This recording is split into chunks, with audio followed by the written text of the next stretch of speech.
বৈশ্বিক ফুটবল সংস্থা ফিফার প্রথম শান্তি পুরস্কারে ভূষিত হলেন মার্কিন প্রেসিডেন্ট ডোনাল্ড ট্রাম্প। শুক্রবার 2026 ফিফা বিশ্বকাপের ড্র এর আগে এই পুরস্কার নেন ট্রাম্প। ফিফার প্রেসিডেন্ট জিয়ান্নি ইনফান্তিনো চলতি বছর থেকে এই পুরস্কার চালু করেছেন, যা এমন ব্যক্তিকে দেওয়া হচ্ছে যিনি শান্তির জন্য অসাধারণ ও অনন্য পদক্ষেপ নিয়েছেন এবং সারা বিশ্বের মানুষকে ঐক্যবদ্ধ করেছেন।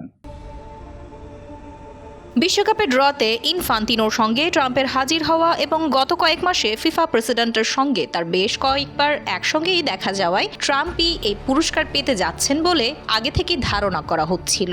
শুক্রবার ওয়াশিংটন ডিসিতে John F Kennedy center for the performing আর্টসে বিশাল এক সোনালী ট্রফির পাশাপাশি ইনফান্তিনোর কাছ থেকে একটি পদক ও সার্টিফিকেটও পান ট্রাম্প। অনুষ্ঠানে দেওয়া বক্তৃতায় ট্রাম্প বলেন, তিনি কূটনৈতিক হস্তক্ষেপের মাধ্যমে কোটি কোটি প্রাণ বাঁচিয়েছেন এবং শুরুর আগে অনেক যুদ্ধ থামিয়ে দিয়েছেন। পুরস্কারে ভূষিত হয়ে মার্কিন প্রেসিডেন্ট বলেন, এটা সত্যি আমার জীবনের অন্যতম সেরা সম্মান। তিনি আরও দাবি করেন 2026 বিশ্বকাপ টিকিট বিক্রির নতুন রেকর্ড করেছে।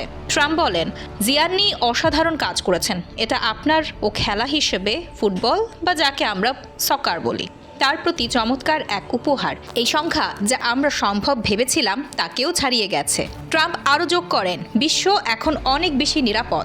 1 বছর আগেও যুক্তরাষ্ট্র খুব একটা ভালো করছিল না। এখন আমরা এই মুহূর্তে বিশ্বের সবচেয়ে আকর্ষণীয় দেশ। এদিকে ফিফার কাছ থেকে এই সম্মাননা ট্রাম্প এমন এক সময়ই পেলেন যখন তার প্রশাসন ইউক্রেন যুদ্ধ শেষ করার জন্য শাটল কূটনীতিতে নিয়োজিত রয়েছেন। একই সময়ে ক্যারিবিয়ান সাগরে সন্দেহভাজন মাদকবাহী নৌকা লক্ষ্য করে চালানো প্রাণঘাতী হামলার জন্য তার প্রশাসন তীব্র সমালোচনার মুখে পড়েছে এবং এর পাশাপাশি অভিবাসীদের বিরুদ্ধে ট্রাম্পের বক্তব্য আরও কঠোর হয়েছে।